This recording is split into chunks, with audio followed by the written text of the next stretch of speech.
Hey y'all, did y'all watch Love and Marriage Huntsville last night? I did. I want to talk about it today, so come on in. Let's discuss. Let's get into it, okay? So first of all, Destiny, this all your fault. This episode is your baby, your birth child, because you're messy. Girl, you're messy. You're messy, okay? The whole reason we here is because of you, okay?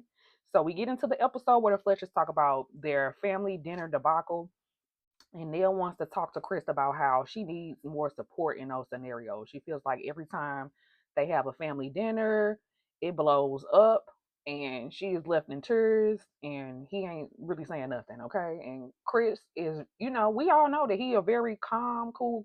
That's how he presents. So I just feel like she had the right to express herself, but Chris was pretty much like, girl, this is our norm.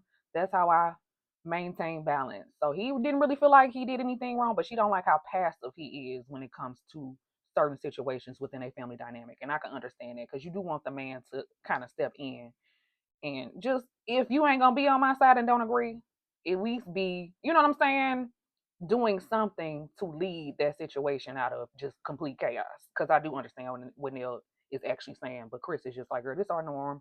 What are we talking about this for? So anyway, it all boiled down to her being in tears and feeling like he didn't do anything. So I definitely understand that part. So here he come with his, okay, if you felt that way, then I'm sorry, apology. And don't ever apologize to me like that. You better say what is wrong and tell me that you apologize. Don't say if I feel like anything because I've expressed how I felt. Anywho, next scene we go to Kimmy, Destiny, and Tisha meeting up, and I just feel like they relationship and everything they stand for is just so forced. Like I don't feel like Destiny would really hang out with these women. She wasn't on the show. Kimmy already said she wouldn't hang with Tisha. That wasn't her sister-in-law. So anyway, I just be feeling like they stuff forced, and I wanted to get that off my system. Okay, so they meet up at Black, and then Destiny ain't even sit down real good until she start talking about how when she met up with Chris that he stated that Nell felt ganged up on at Fletchtivities. So they start talking about Fletchtivities and all the things because it was crazy. It was chaotic. And Tisha and Kimmy quickly dismissed that. Yeah, get out of here with that. We weren't ganging up on her. We were just saying this and this all to her at the same time in elevated voices. But we wasn't ganging up on her though. So that's their point of view and their perspective, and they blew that off. So Tisha just felt like Nell's energy was bad anyway when it came to having that conversation. So it was just gonna go how it was gonna go. And Destiny is just still in the midst of being two faced and figuring out her role in it. Like, was I ganging up on her? And Kimmy, like, yes, you were. You were saying that she was yelling at you, and so Destiny's sitting there confused because she like, I don't know, did I come off like I was ganging up on her or not? And they all talking over each other and having a little bit of moment of remembrance as to how the instances actually occurred, right? So anyway, to say all that, it just wasn't necessary, in my opinion, for all of y'all. Whether y'all telling her good, bad, indifferent, y'all all are talking to her at the same time. So she can't hear none of y'all. So from her perspective, it is gonna feel like y'all did gang up on her. And I understand where she's coming from in general. Nobody on this show is my favorite, y'all. So I'm just giving y'all my perspective from what we see on the screen in the episode. So I just feel like Neil had a reason to feel that way, and they're just blowing it off because it wasn't them. So either way it goes, Destiny tries to explain to them Neil's softer side and the side that she sees that they don't really get to see, and they don't really too much care because they haven't seen that side. So it is what it is. Tanisha, I mean, I didn't say Tanisha. I'm reading my notes. Tisha has repeatedly said this phrase. Okay, she has repeatedly said, "Neil just wants to have a problem with me. Neil just wants to have a problem with me. Neil did want to have a problem with me." So that's her headspace in general. So that's her scenario that she's gonna go off of, and she's gonna keep creating her chaos from, basically. That Neil just want to have a problem with her. So, but Tisha showed her ass this whole episode. I'm not gonna lie. Like everything about how unlikable she is, very much was blurring this whole episode. She's not likable. She's very childish. And Destiny, you're messy because you just running unnecessary information back and forth at that. It wasn't even necessary for Destiny to go back and say, "Oh, I forgot to tell you. Girl, what? So of course they played a bus scene where she running this information back to Tisha and setting the scene for why we are all here today, which is a bunch of mess and chaos and confusion that Destiny created unnecessarily. Okay, it is what it is. So Tisha flat out say that she does not like Miss Nell. She don't feel like that's her type of girl.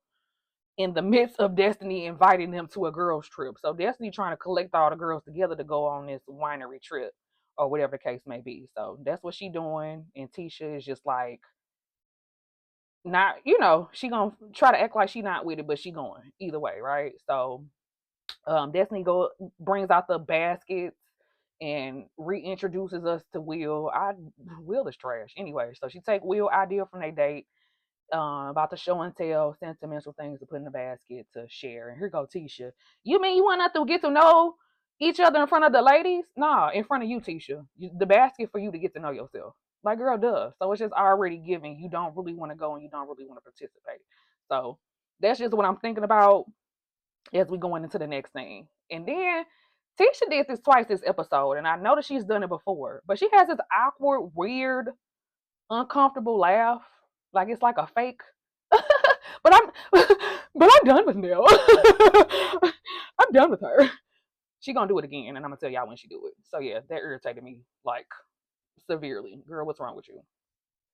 Anyway, so Destiny and Nell end up meeting up next, and the next thing they do floral arrangements, and Destiny is really trying to I feel like they're trying to make amends to their own personal relationship that they had. So she lets it be known that Chris told her that she felt ganged up on, and Nell don't sugarcoat shit. She said, "Yeah, that's how I felt," and I feel like you are included as well because of the role that you played, as far as just being there, speaking to me with them. So at the end of the day, they did from their perspective, from her perspective, she did feel ganged up on. And like I said, I understand it. And Destiny, from her perspective, said, okay, I can understand why you feel that way. So Nell still just says that she has a problem with communication, which is like, okay, to admit. Like she is saying that she holding herself accountable that her communication is not the best. So it is what it is. Um, so here we go with the basket again and her story and her spiel about what's put in the basket, and she explaining it to Nell, and she gives Nell a small Bible just to give her a little gift to let her know that I appreciated how you supported me through everything, through all the transitional important moments of my life. So she gave her a small Bible just in showing appreciation how Nell used to pray over her and her family and her son and all the things of that nature, all the things that we don't get to see. And Destiny is just feeling like I love this side of you and I get to see this side of you and I want you to share it with the girls and, I want them to see this side of you that I know. And Nell explains why she is very guarded and you not going to get this version of me in front of them because I don't feel comfortable with them. So there's that. And I feel Nell on it. I'm going to go ahead and stop this video because I'm getting to my 10 minutes. So this part one, come back for part two because it's going to get more juicy.